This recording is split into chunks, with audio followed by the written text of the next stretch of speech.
Kita semua pasti pengen sukses, termasuk gue. Sebenarnya ada banyak sekali sumber-sumber kesuksesan itu, bro.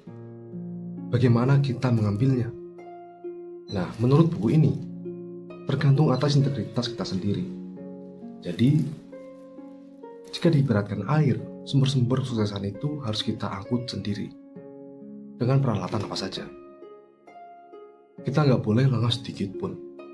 Karena orang-orang yang merebutkan kesuksesan itu sangat banyak. Kenapa ada rasa takut dalam diri kita?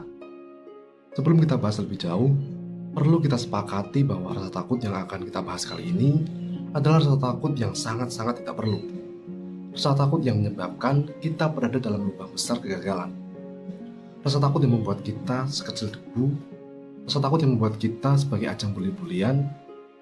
Rasa takut yang membuat kita menjadi makhluk paling menderita di dunia. Itulah, rasa takut itu seakan-akan nyata, tapi nyatanya itu hanya seakan-akan. Apa sebenarnya rasa takut itu? Rasa takut yang sebenar-benarnya adalah halusinasi. Hanya permainan pikiran yang tidak ada kejelasan dan faktanya.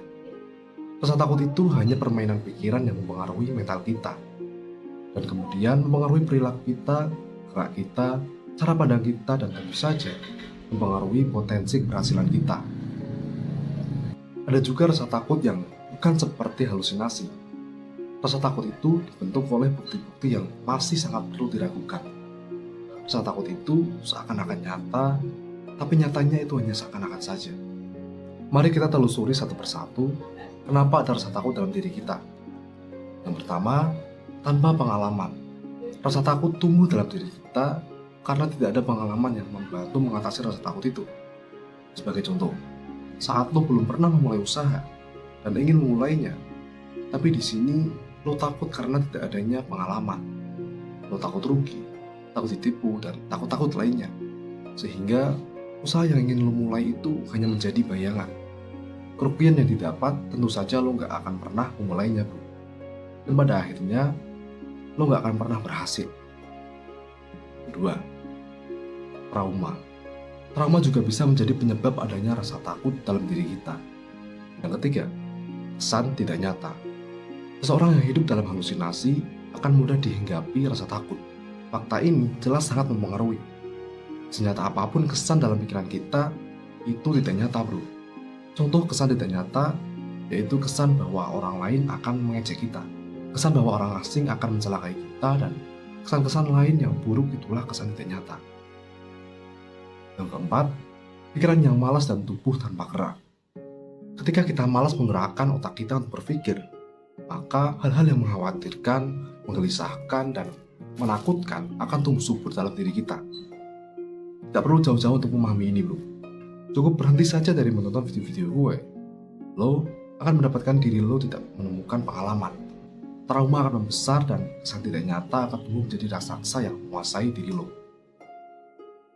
Kenapa bisa begitu? Karena pikiran yang malas itu memang akan menjebak diri kita untuk tidak mengetahui apa yang sebenarnya kenyataan. Apa yang harus kita lakukan sebagai manusia adalah berpikir.